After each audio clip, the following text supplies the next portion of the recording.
Hi, this is Suzette Dawes for Cloudy Sky today, and welcome. Now, today I'm going to do something a little bit different. We're going to go to my Painting Point exhibit, and we are going to look at the poems. After all, it is National Poetry Month, and we are in April. So, let's take a look at some of my poems. Now, the first one, of course, well, it's not necessarily, of course, but is Leaving Halifax. My family may have been endangered, but I was on vacation. It was planned many moons ago, and I really wanted to go to see the site. It was planned many months ago, yet I was hesitant to go as Hurricane Ian was headed to Florida while Hurricane Fiona just devastated parts of Canada, and I was headed there on a cruise. The hurricane had just devastated the area. The force port of call was closed as recovering from the effects. Halifax, while next, was mostly running on generators, but welcomed us. The tour guide welcomed us and gave a tour from the dock through the city and back. Halifax may have been mostly running on generators, but the city seemed busy as we walked around from the dock to the citadel to the old town clock, then back to the dock where I saw a lighthouse, a sign of hope. I sighed a bit at my sign of hope and received confirmation with a call from home. Then I saw the second lighthouse from the ship, which caused a calming effect on me as I was leaving Halifax. Now back home, I do like to visit the beach, so here is Byington Beach Sonnet. I could not say no when faced with exploration, another beach only some miles away, in another county, and to spend the day with some good company. I have been to many beaches in Broward County, from Hollywood Beach, Dania Beach, Fort Lauderdale Beach to Pompano Beach. Now a chance to go to Boynton Beach in Palm Beach County. What can make a day be better? The company we keep. Good people can make a long day shorter. And you forget about time. Good people lift my mood and I feel better. No feelings of doom and gloom for all humans because of good people. Now, actually, that was my first time going to Boynton Beach, and it was surprisingly that I've lived in Florida all these years. I've never explored that beach. But, sometimes the, some of the biggest explorations can be in your own backyard. And I did try growing sunflowers at one time, and I did see some butterflies. So here is butterflies and sunflower haiku, and it's two haikus. Butterflies flitting in my backyard. One hovers on my sunflower. Butterflies sipping on the sweet nectar of my sunflower. Now I look a bit more. I had to break up the Boynton Beach because now I have a dancer for you. It was a lovely day, this beach day. Just enough cloud cover, just enough sun. I buried my feet in the sand while the wind twirls my hair on this lovely day, this beach. The sound of the breeze is like a band. Each leaf on each tree makes a different sound. The sound plays as the leaves sway on this lovely day, this beach day. The company makes it even better as we drove up the coast with the windows down, soaking in the rays, soaking in the day. On this lovely day, this beach day. People frolicking in the waves, people are on the sea, sailboats, canoes, kayaks, and jet skis, all enjoying the lure of the shore on this day, on this lovely day, this beach day. And here's a fun fact about this poem. I actually wrote it on Earth Day while sitting at the Dania Beach Pier, with Arthur, not Arthur Round Town, but, with Broward Artgill. So, interesting fun fact about that poem. Now, back to my home, I did also try growing roses. I have bougainvillea, roses died, but I do like a thorny plant, but not when they give me a touch. A thorny touch. Must it hurt so much when I clutch your thorny touch?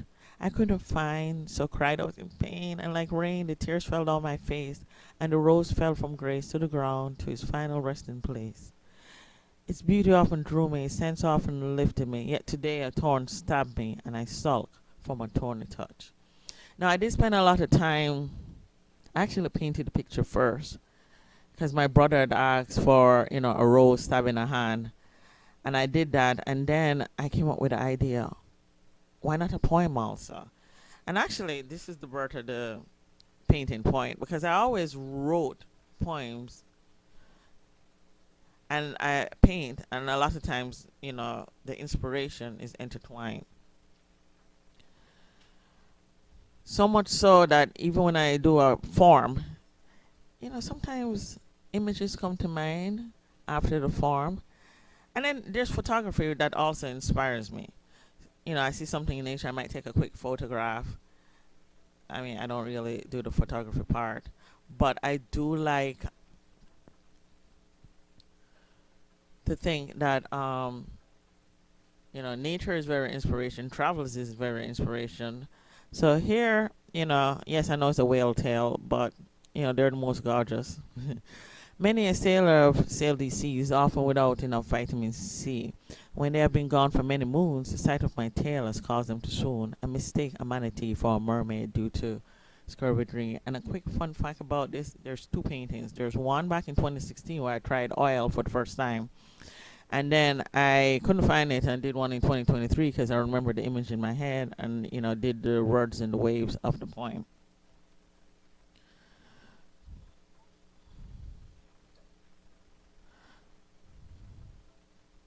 Now, Mother's Day rose. On Mother's Day, I was in the store, aimlessly strolling through the aisles when he approached and handed me this rose. I tried to refuse as I haven't mothered a soul, not a child, not even a pet, but he insisted that this single rose was meant for me, so home it goes with me. I put it in a bottle and painted it daily as the petals opened wide. I painted it even when the blooms drooped. I then kept it in the bottle by a corner, afraid to touch it in case the petals should fall and it could be no more. Well, this same rose has inspired quite a few artwork. As I said, I did paint it a couple times. But I also have another poem called The Resilient Rose.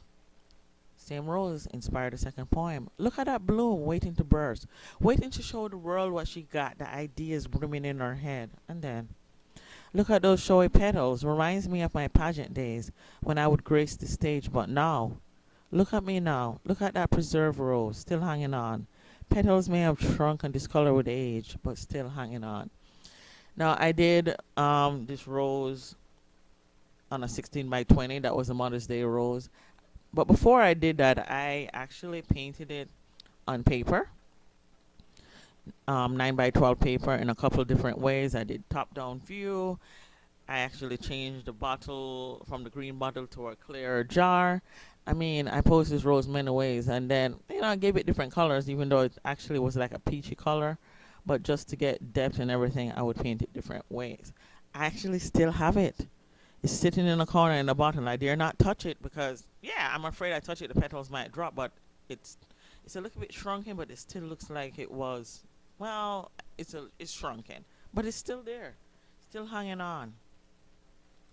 But I do like to compare my life to a rose, because when you look on the very shapes from bloom to when it pour and then it gets really the petals get really wide and then it shrinks again. So my life was a rose. My rose is blossoming, so promising, so much hope, so many dreams. My roses blossom, so well groomed, a beauty reveling in the sunbeam. A little bit more upbeat. I do believe that's a triolet, even though I didn't name it. Now, before I did paintings, I would actually play around in Photoshop with some of my poems, and especially with gardening being an influence and the news. So here is flowers in my garden, and this is taken from my book Adventures in the Courtyard, which is available on Amazon if anybody's interested. But flowers in my garden with bloom so bright. Red and yellow hibiscus flowers open as if to welcome the sun. Yellow roses smiling with morning dewy kisses on its petals. I pause to admire. I pause for my routine dash to work. Flowers in my garden with bloom so bright. Some blossoms, not yet flowers, fell to the ground. They could not bloom into flowers. I stopped to reflect. I stopped to reflect on our times. It is hard to think of Newton and other children being hurt instead of nurtured, not maturing into adulthood like blossoms that fell to the ground. Blossoms that fell to the ground, not maturing to beautiful flowers, not given a chance to bloom, unlike the flowers in my garden. And this at the time I wrote this, you can tell what was going on. That whole incident with those poor children. And I'm looking at my flowers thinking, wow, that is just so unfair to some of the parents.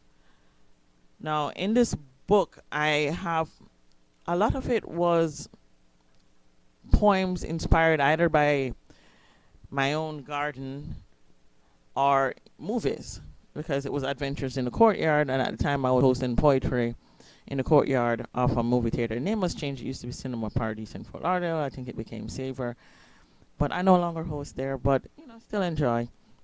So roses reloaded.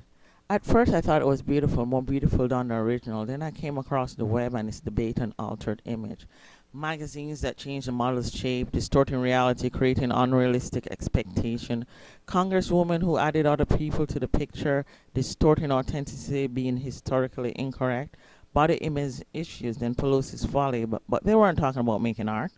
So I rationalized. I'm creating art, my interpretation of my garden, but I was haunted by the web and all the lies told before me. When I asked why they changed their nose or face or if they braved the knife, I had rhinoplastered my rose stems, collagen out the mulch, and made more prominent my flowers in my roses reloaded. Now, another one inspired by my garden, and again, this one is my garden. I'm in my garden listening to the news, and I was like, wow. Don't cry Don't cry just because the unkind earth swallowed whole a man. Don't cry just because the unkind skies rained on meteorites on mankind. Don't droop your blooms, hibiscus, don't cry. The cold snap will pass and your blooming blooms will see the light. Now, I hope you enjoyed the poems that I put on here on YouTube. The exhibit has left South Regional Library, and here's a little goodbye to South Regional. It left, Easter weekend, 331. But this was it, and there I'm putting up my boxes to take it off. So I hope you enjoy this content, enjoy National Poetry Month. And if you do, please like and subscribe, and I hope to see you again.